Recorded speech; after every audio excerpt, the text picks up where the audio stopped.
En esta ocasión vamos a hablar siempre sobre las enfermedades no transmisibles. Tenemos la compañía de la doctora Jessica Mercedes. Ella es cardióloga del Hospital Rosales y ella nos dará pues la ponencia magistral, ¿verdad?, sobre el caso. Es un placer para mí estar nuevamente en el Instituto Nacional de Salud y, por supuesto, un placer mayor estar a la par de doctora Harkin, a quien tengo el placer de conocer hace muchos años, que es una endocrinóloga a la que admiro y le tengo mucho cariño. Mostrábamos las diapositivas de la conferencia. Recordemos que el espectro con el que se presenta el síndrome coronario agudo puede ser un paciente con síndrome coronario agudo sin elevación del ST, el cual a su vez puede ser una angina inestable o un infarto sin elevación del ST. ¿De qué dependerá de eso? De la elevación de trombolinas.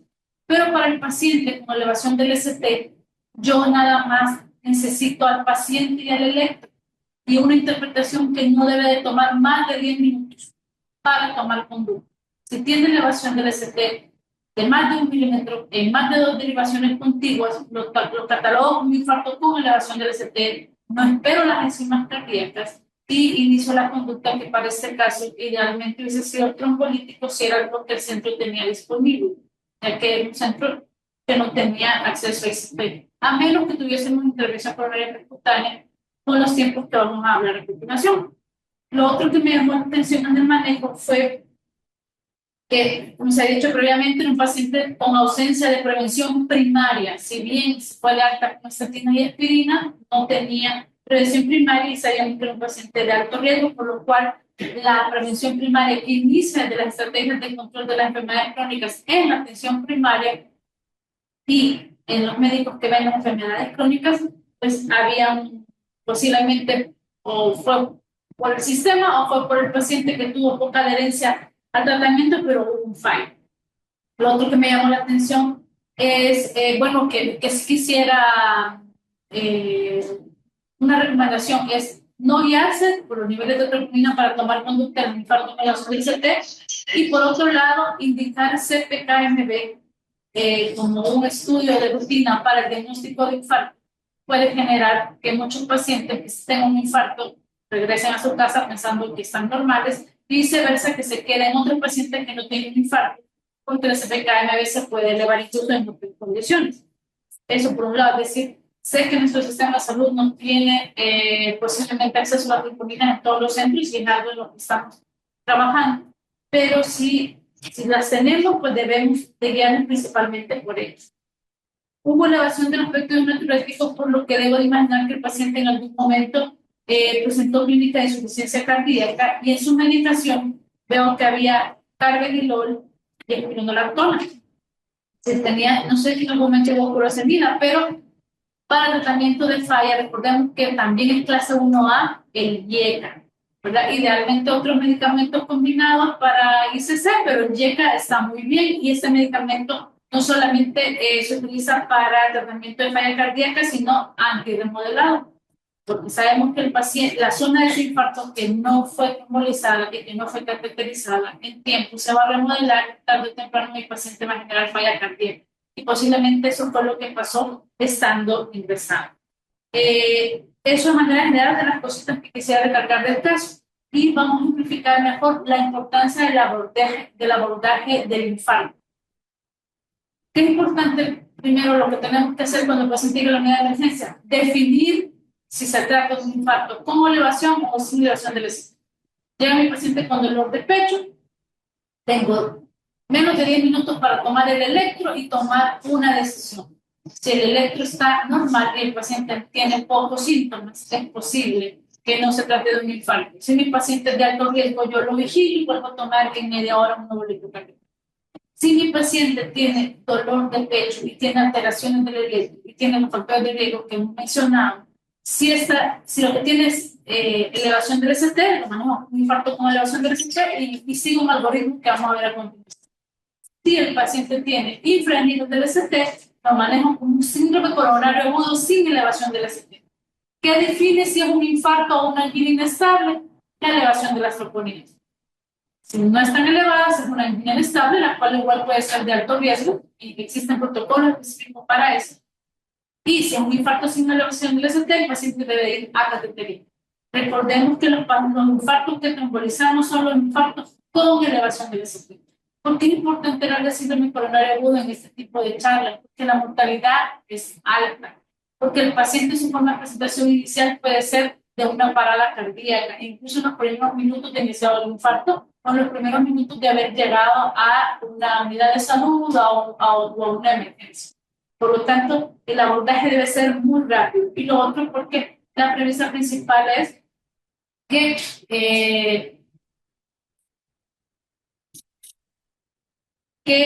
el infarto, que el abordaje más precoz del infarto debe de ser rápido, porque a medida va pasando el tiempo, el músculo se muere, hay necrosis celular, hay necrosis de los cardiomiocitos y las horas son vitales. Yo obtengo el mejor beneficio de cualquier estrategia en las primeras 3 horas. Después de eso, obtengo menos beneficio y hay un momento en que no tiene sentido hacer ninguna de las dos estrategias de repercusión del vaso porque no van a generar beneficio e incluso pueden generar algún otro tipo de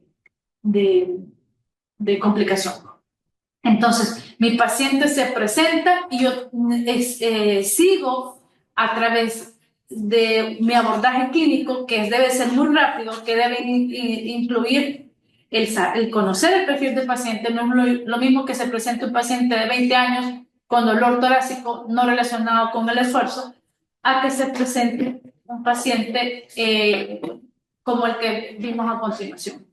Entonces, a través de ese electro y ese examen físico muy rápido que hago, en ese momento yo no voy a hacer una historia prolongada de mi paciente a llenar un papel, 5 papeles para hacer el abordaje inicial. Se toman conductas. Este es el abordaje que las guías del 2023 europeas nos dicen sobre el síndrome coronario agudo. En este caso vamos a hablar específicamente del síndrome coronario agudo con elevación del ST, pero quería mostrarles el espectro general. Recordemos que vamos a hablar con elevación del ST, sin embargo puede ser sin elevación del ST, cada uno va a tener estrategias para definir en cuánto tiempo debe ir el paciente a cateterismo. Algunos pacientes incluso que lo que tienen son anginas inestables, sin elevación de troponina y sin alto riesgo, puede que requieran algún otro estudio de imagen cuando el dolor torácico no es concluyente, y también se involucra una serie de estrategias que van a ser a corto y a largo plazo para prevención secundaria y para la rehabilitación. Para preparar esta charla, principalmente nos hemos basado en un documento de consenso para mejorar la repercusión del infarto del miocardio con elevación del ST en Latinoamérica, publicado en 2024, que a mí me parece precioso porque se plantea una estrategia dirigida a nosotros. No sabemos que muchos de nuestros centros no tienen cateterismo cardíaco. Entonces, si el diagnóstico se hace en un centro donde hay cateterismo cardíaco y está abierta la sala y está presente el hemodinamista, pues la estrategia es diferente. Si la otra opción es que el diagnóstico se haga en una ambulancia, y es que llamen al sistema de emergencias médicas, se tome un electrocardiograma y se haga el diagnóstico en ese camino. Y el otro escenario sería en un centro donde yo tengo angioplastía. Si yo no tengo angioplastía en el centro en el que me presento y tengo apenas 60 minutos para trasladarme a un centro de ICP, y si es posible, o tengo menos de 120 minutos para estar dentro de la sala de cateterismo, el paciente debe ir a angioplastía. Ahora, si yo sé que mi paciente se va a tardar en trasladar más de 60 minutos, o que el hemodinamista me lo puede recibir en más de 120 minutos en la sala, dentro de la sala de cateterismo, entonces nos vamos a inclinar por la terapia farmacológica, que sería la fibrinolisis. Pero si mi paciente tiene más de 12 horas de dolor, sabemos que la trombolisis tiene efectividad hasta las 12 horas, pero si mi paciente tiene 13 horas de dolor y le sigue doliendo el pecho, quiere decir que hay tejido vivo, que todavía hay tejido en riesgo y que hay isquemia en curso. O si mi paciente está en shock cardiogénico o tiene una contraindicación para la fibrinolisis, debe de ir sí o sí a angioplastía. ¿Por qué? Porque estamos hablando de un paciente en alto riesgo si tiene shock cardiogénico, que se va a beneficiar más si va a la angioplastía de manera inmediata. Si el paciente, si estas condiciones no las tiene y no tengo ICP en menos de 120 minutos y el traslado va a ser mayor a 60 minutos, entonces el paciente va a la fibrinolisis. Hay conceptos que debemos de manejar a la hora de entender el manejo del infarto, y es uno, ¿quién es el primer contacto médico? El primer contacto médico es aquel médico que tiene un electrocardiograma y es capaz de hacer diagnóstico, y esto ocurre en menos de 10 minutos, es decir, que tenemos que encontrar la estrategia de identificar a ese paciente para que una vez llegue a nuestra unidad, en menos de 10 minutos se le haya tomado un electrocardiograma y por lo tanto tomado una conducta, porque ustedes se fijan, y me adelanto, hay... en la penúltima fila hay algo que dice tiempo desde el ingreso a un centro sin cateterismo hasta la salida a otro centro sin cateterismo. Es de menos de 30 minutos, es decir, el paciente llegó, le tomé un electro, digo que es un infarto con elevación del ST y tengo menos de 30 minutos para que sea trasladado. Si en mi centro hay fibrinolítico disponible de manera inmediata, tengo que comenzarlo a administrar 10 minutos después de haber hecho el diagnóstico, es decir, los tiempos son bien cortos. El tiempo que tengo de la llamada de SEN hasta la llegada del SEN, el propuesto para Latinoamérica es de menos de 15 minutos. Ustedes dirán, sí, que las ambulancias del SEN a veces no llegan, etc. Para eso se establece una estrategia. Esto va todo bajo la sombría del código infarto, con el objetivo que se identifiquen bien el tipo de pacientes que están bajo estas características. Y la máxima demora prevista para llegar a un centro de cateterismo debe de ser en el traslado 60 minutos, y para estar ya en la camita de hemodinamia para introducir los catéteres, en total debe de estar en menos de 120 minutos. Si yo no soy capaz de cumplir eso en mi hospital, debo de utilizar la fibrinolisis de manera inmediata. Y si no tengo fibrinolítico, debo de llamar al sistema de emergencia para que mueva a mi paciente a cualquiera de las dos estrategias. Si no está disponible sala de cateterismo, ir a un centro con capacidad de fibrinolisis que debe de estar esperando a mi paciente para administrarlo inmediatamente llegue. Para pacientes que tienen su primer contacto médico en una ambulancia o en centros sin cateterismo, como hemos dicho anteriormente, tienen solo 60 minutos para ser trasladados a estos centros. Para pacientes que se presentan espontáneamente a un centro de hemodinamia, tienen 90 minutos para estar dentro de la cama de cateterismo, idealmente menos de 60 minutos. Y como hemos dicho anteriormente, desde el ingreso a un centro sin cateterismo hasta salida del otro, mi paciente solo puede estar en el hospital 30 minutos. O sea, no lo vamos a ingresar, lo vamos a dar a otro servicio, vamos a esperar que el otro hospital me lo acepte. Eso va a llevar más de 30 minutos. Por lo tanto, las estrategias actuales deben de mejorarse. El tiempo máximo del primer contacto médico en un centro sin cateterismo y la administración de la fibrinolítica es de 10 minutos. Es decir, mi paciente, yo soy el primer contacto médico, le dolía el pecho, en 10 minutos ya tomé el electro y tomé la decisión que se trató de un infarto. Y solo tengo 10 minutos para tener el fibrinolítico a la mano y estarlo administrando. La máxima demora desde el inicio de los fibrinolíticos hasta la angiografía es de 2 a 24 horas si la fibrinolisis es exitosa, que quiere decir que el abordaje del infarto no concluye con administrar el fibrinolítico. El fibrinolítico solamente me va a destruir el trombo oclusivo en ese momento. Pero esa fibrinolisis exitosa es la que idealmente debe ir en menos de 24 horas a un estudio de sus arterias coronarias y colocación de stent.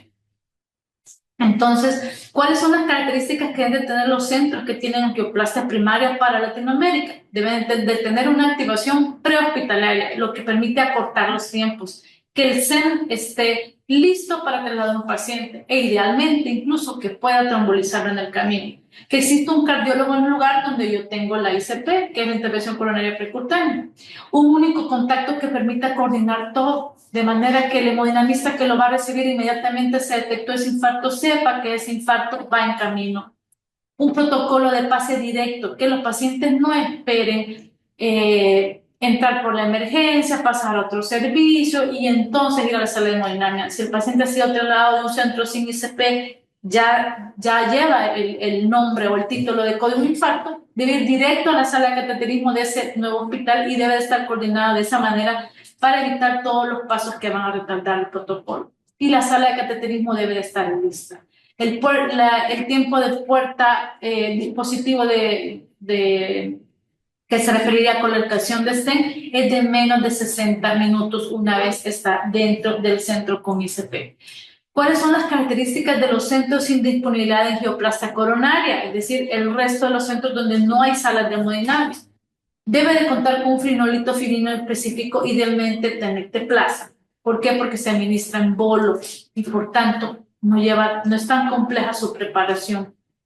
Por lo tanto, lo pueden administrar los paramédicos o los médicos de emergencia o el personal que esté capacitado para realizar trombolisis, incluso extrahospitalaria.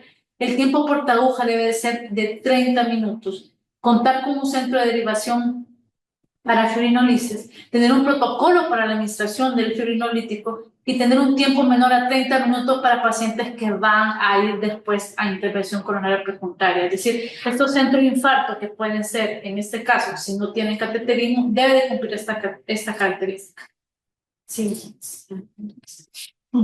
Entonces, el tratamiento post-referente inmediata con la trombolisis debe realizarse antes de las 12 horas de iniciar los síntomas. Si usted tiene un paciente que tiene 13 horas y ya no le duele el pecho, no tiene sentido administrar el fibrinolítico.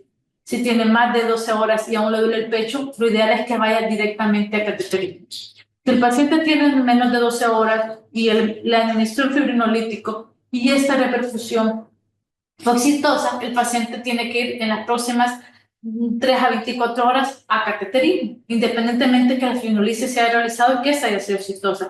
Pero si la reperfusión fue fallida porque el ST no descendió y porque no se le alivió el dolor al paciente, el paciente debe ir inmediatamente a una angioplastía de rescate. Recordemos que la angioplastía directa es la angioplastía primaria y la que se utiliza por reperfusión fallida se llama angioplastía de rescate. Entonces, ¿cuáles son los tips para administrar los trombolíticos? El médico o el personal que lo administra debe saber cuáles son las contraindicaciones absolutas relativas y hacer un interrogatorio muy rápido para tomar la decisión, porque recordamos que tenemos solamente 10 minutos. Utilizar la dosis correcta, tener un tiempo de menos de 30 minutos en que se diagnostique, es decir, le tome el electro, tengo 30 minutos nomás para que el medicamento ya esté pasando por mi paciente. Evitar la realización de accesos de difícil compresión porque sabemos que su riesgo de sangrado aumenta y mantener presiones arteriales medias arriba de 60. El sistema de emergencias, ¿cuáles deben de ser las características? Y perdón que hable de lo que debe de ser, porque creo que todos los que estamos escuchando en la conferencia sabemos en estos momentos cuáles son los vacíos y por qué ocurren. Algunos dependen de nosotros por falta del conocimiento o por falta de estrategias y otros también dependen del sistema.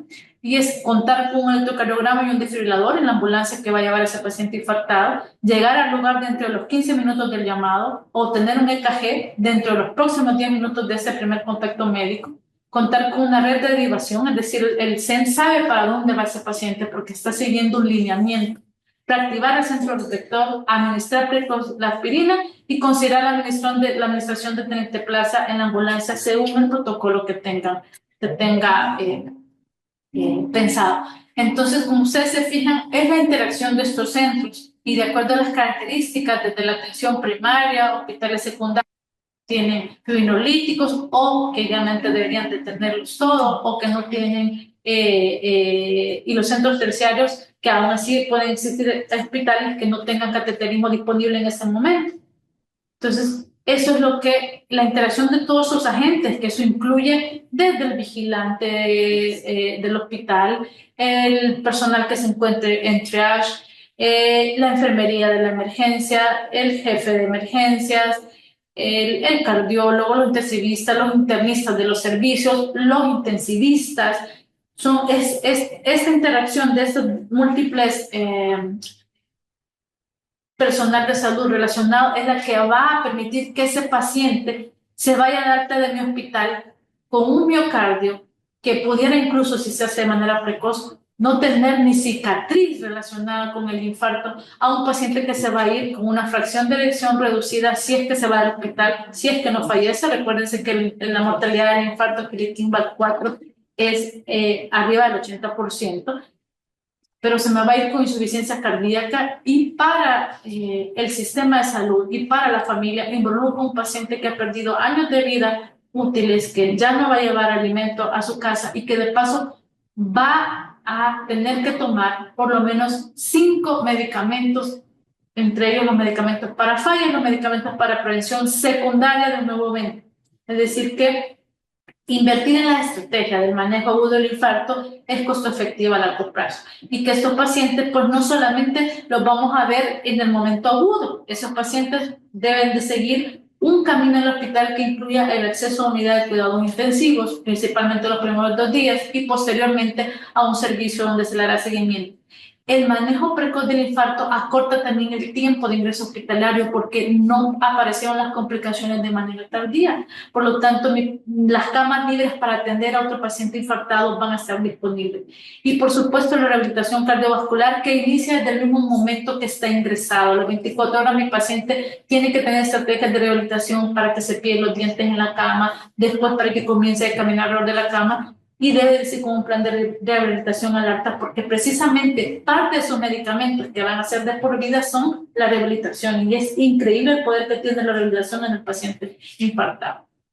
¿Cómo queremos dar respuesta a este tipo de situaciones que se presentan como en el caso anterior? A través de una estrategia denominada Código Infarto, en el cual ya participan muchas personas relacionadas con las que he mencionado del Sistema Nacional de Salud, incluyendo, gracias a una iniciativa también de los neurólogos del hospital de Código Victus, que sentaron bases también para la comunicación con el sistema de emergencia.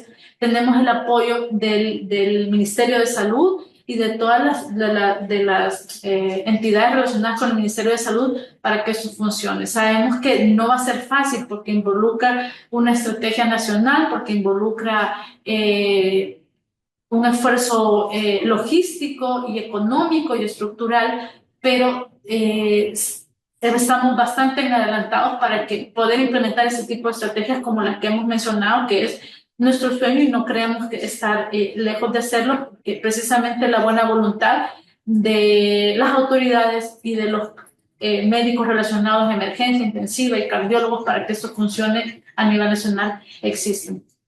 Son cosas muy puntuales las que ya se pueden mejorar, pero que son claves, que son los tiempos. Es decir, antes de que tengamos código de infarto y se implemente, porque eso permitirá monitorizar los procesos, pues hay cosas muy claras que hemos visto hoy, como identificar a nuestro paciente, saber que el tiempo es músculo, que si yo me estoy pasando el tiempo, definitivamente el riesgo de que mi paciente muera se encuentra definitivamente incrementado.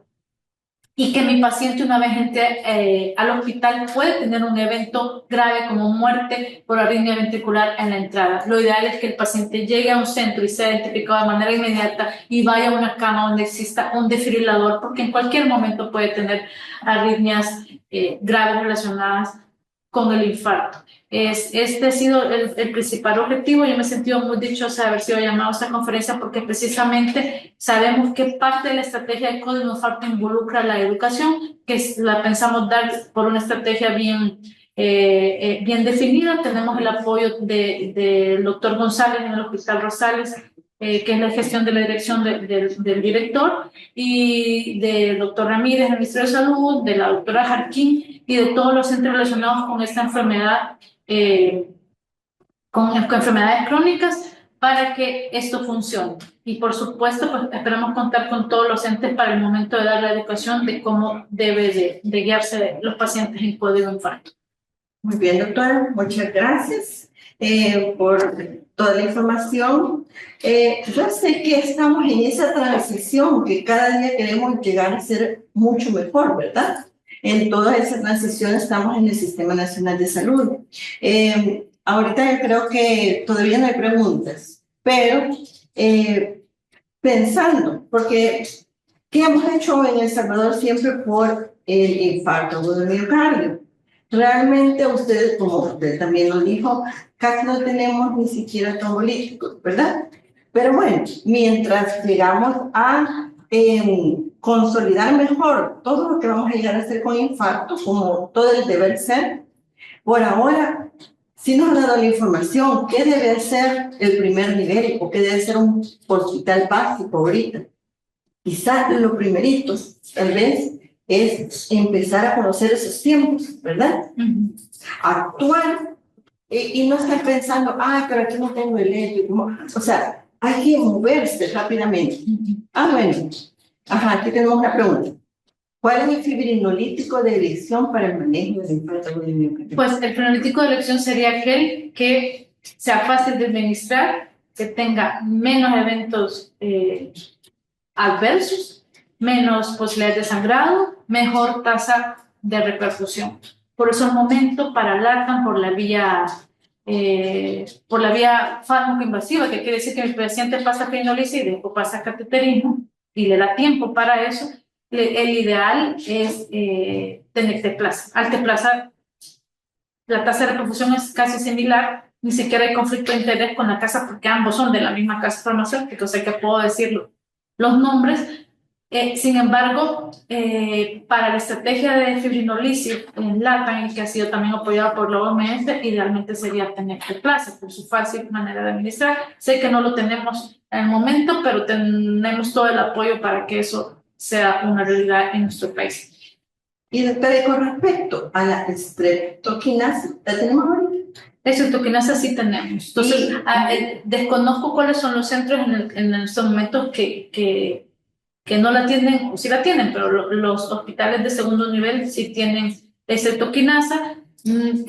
Fue la primera con la que se trombolizó y se sigue trombolizando, y mientras tengamos otro tipo de trombolítico, es preferible que yo administre streptokinasa en las primeras 3 horas, llegado mi paciente, a que yo esté esperando que mi paciente vaya a cateterismo 5 días después. No tiene ningún sentido enviar un paciente cuyo tejido, cuyo miocardio está no viable, quiere decir que está necrótico, y enviarlo al cateterismo 5 días después, se le va a colocar el stent, pero puede que exista un porcentaje de miocardio que no esté viable.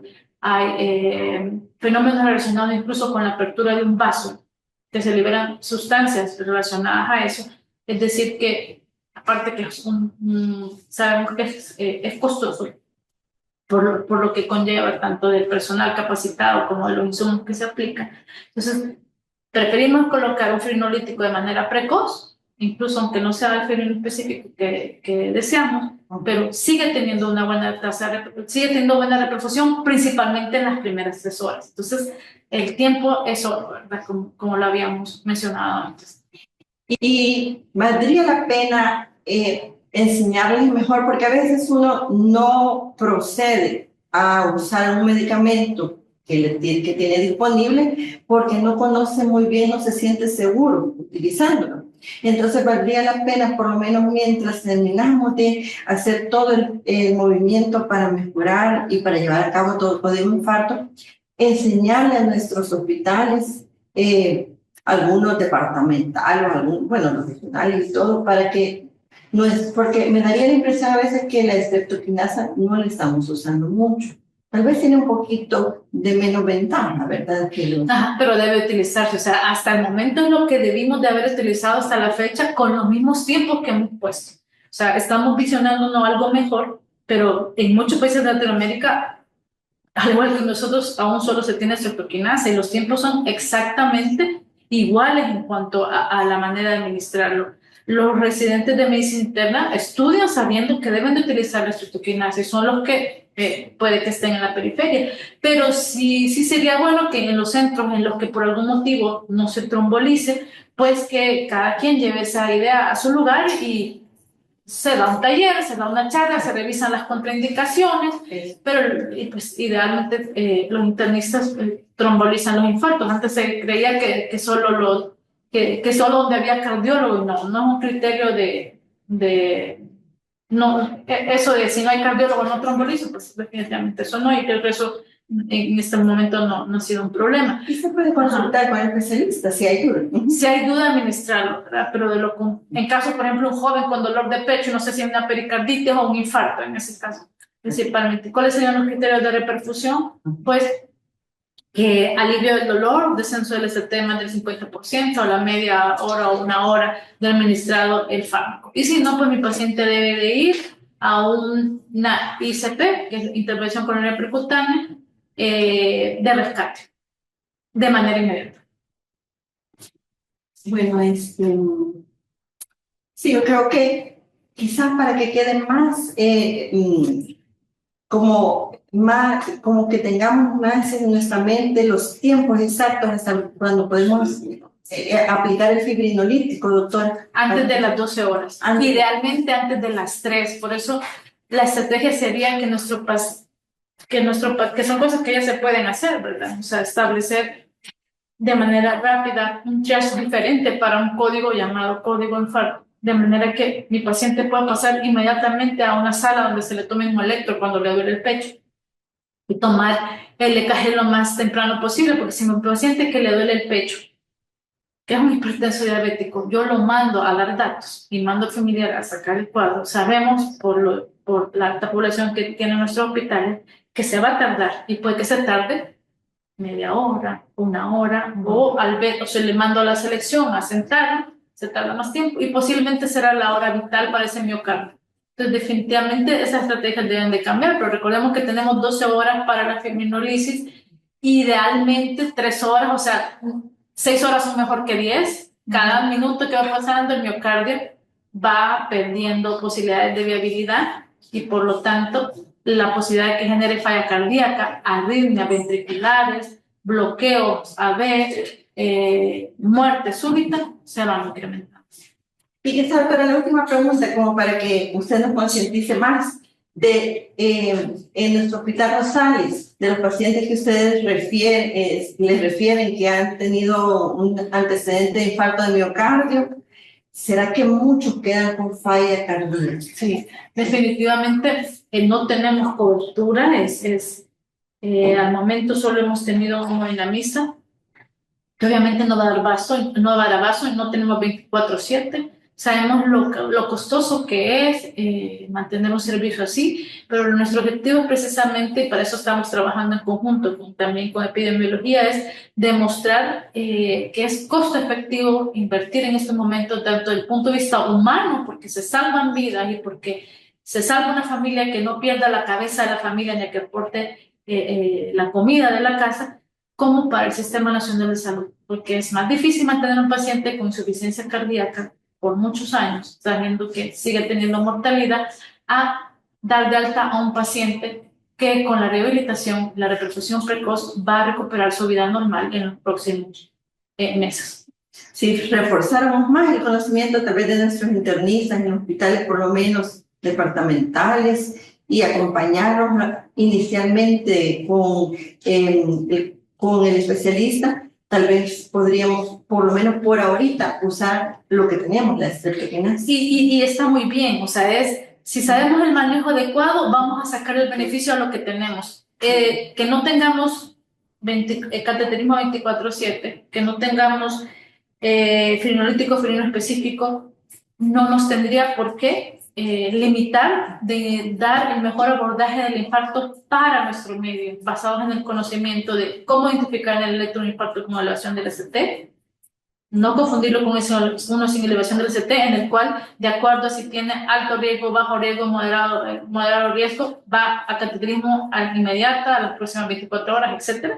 No confundirlo con eso. Saber que la fibrinolisis tiene un tiempo y que lo que más me interesa a mí cuando mi paciente llega a cardiología es preguntar, ¿se trombolizó? ¿A las cuántas horas de dolor? ¿Qué Guirit-Kimball tiene? ¿Qué medicamentos les hemos dado? Que son como las preguntas básicas, porque prácticamente le cambiamos a la vida al paciente en las primeras horas de la atención. De eso dependerá lo que sucederá para toda la vida en ese paciente. Bueno, yo creo que ha sido una charla muy productiva. Muchas gracias por toda la información.